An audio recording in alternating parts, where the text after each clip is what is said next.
It won't be just political allegiance or ideological conviction that decide the outcome of Palakkad Assembly bypoll, which will be held on 13th of this month. The campaign is reaching the final stages. From the political omens, it's almost clear that the infight in major political parties like Congress and the cpi-m and the resultant political undercurrents that are going to be crucial in deciding the winner. The Congress is facing infight right from the state level to the local level regarding the candidature of Rahul Mangutathil. The CPIM is facing a revolt at the district and the local level. BJP is relatively infight free, but there are reports that RSS is not very happy with the candidature of Mr. C. Krishna Kumar, who is the NDA candidate. Now, first of all, let's check the candidate lineup. As I said, Mr. Rahul Mangutathil, who is the Youth Congress State President, is the UDF candidate. The LDF candidate is Dr. P. Sarin, who till the date Rahul Mangutathil was announced as UDF candidate, was the convener of Congress social media cell. The BJP candidate or the India candidate is C. Krishna Kumar. He was the India candidate in the recent Lok Sabha polls also, that is 2024 Lok Sabha poll. Last time in 2019 also, he was the BJP candidate from Palakkad Lok Sabha seat. So that is clear, candidate lineup is clear.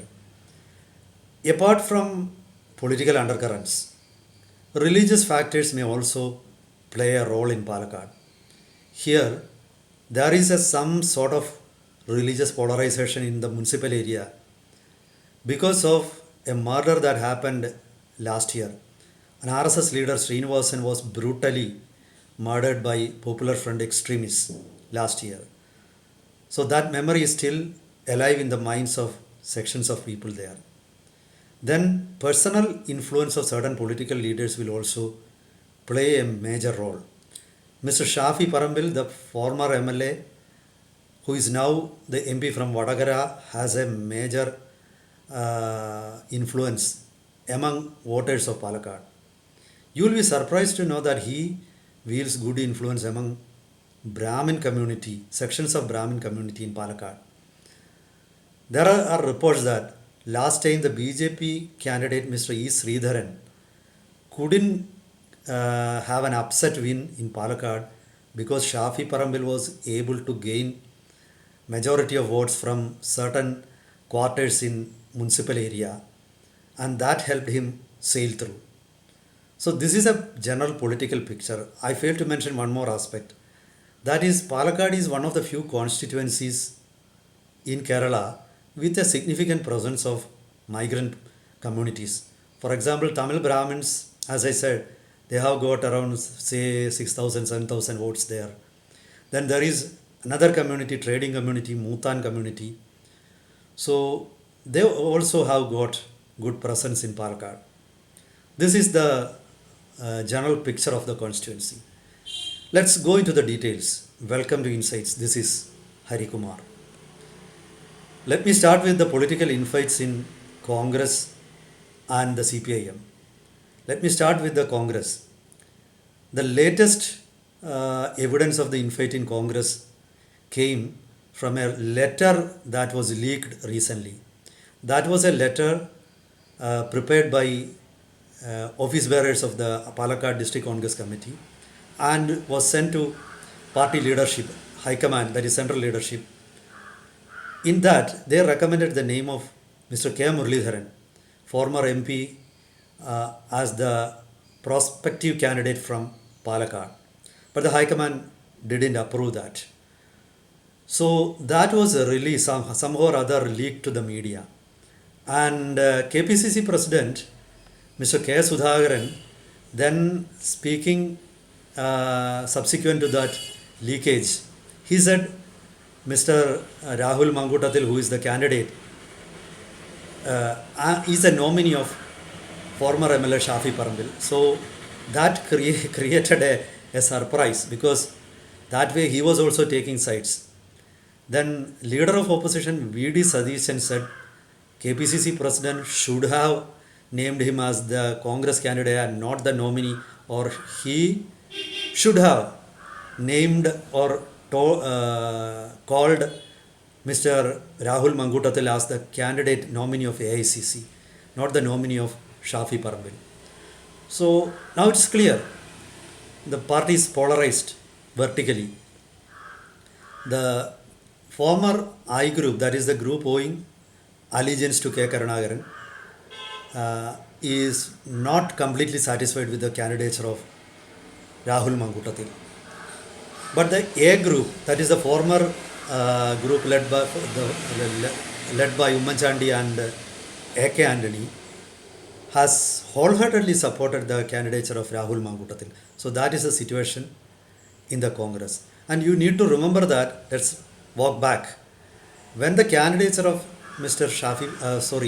Mr. Rahul Mangutatil was announced, Mr. Dr. Sarin revolted and he walked out of Congress. He went directly into the LDF.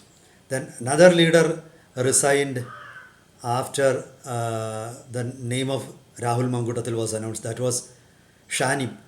So A.K. Shanib, he was the Youth Congress State General Secretary. He also resigned. Then he announced his candidature from Palakkad, but of late he has withdrawn from the fray and he is supporting LDF candidate Dr. Sarin. So you know about the vertical split in the Congress. Every leader has taken sides. It's almost each one for himself. But this is Congress, and infight is not a new phenomenon in the Congress. It used to happen even earlier. So there is a magical way in the Congress when the party, in the last moment, they are able to unite and ensure that their candidate wins. So that makes it unpredictable. I'm not saying that the infight in Congress will mar the chances of Rahul Mangutatil, because going by the previous experiences, eventually Congress may patch up their differences and they will rally behind Mr. Rahul Mangutatil. Possible, but not all voters or supporters of Congress may be doing that. So that is going to pose a threat. Anyway, this is the situation for Congress. In the cpi-m, the situation is also serious, because recently Mr. Abdul Shukur, an area committee member of the cpi-m Palakkad, he raised the banner of revolt against the district secretary Mr. Suresh Babu, and he was protesting against the wholehearted welcome being given to the turncoats who come from Congress. So cpi-m as a cadre party used to take people from outside other parties, but they needed to wait for a long period earlier. But now cpi-m is embracing them and giving them whatever they demand. So this has caused pain to loyalists in cpi-m, the cpi-m cadres who have been in the party for long. Recently, one surprising and startling event happened in Palakkad.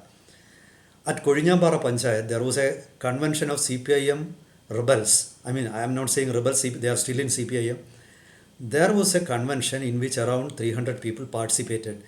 That convention, they forced the cpi-m to call off a meeting officially convened by the party. So this is the situation in Palakkad cpi-m. Now there is protest within the party against the candidature of Dr. Sarin. I don't think cpi-m is going to vote unitedly for Dr. Sarin, because they don't feel, many cadres don't feel Dr. Sarin as their own candidate, because till the other day he was seen criticizing cpi-m and their policies. So that is the situation. Let's come to the religious undercurrents. As I earlier said, there is some level of polarization in the municipal area, and if that continues, if that gets reflected in the election, that may benefit the BJP candidate.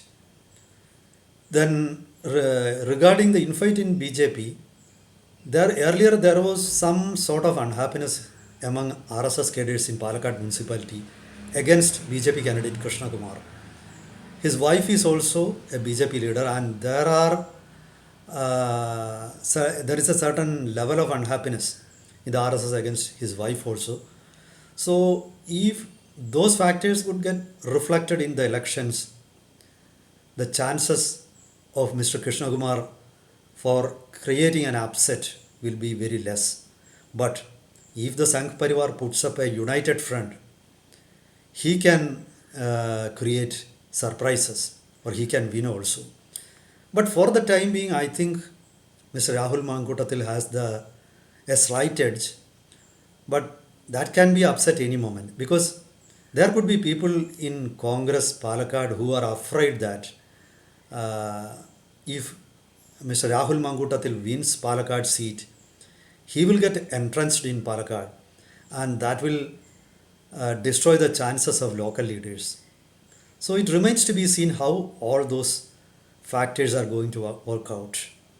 But anyway, it seems that subtle factors may play a key role in the Palakkad bypolls. That's for now. Meet you with another topic next time. Till then, goodbye.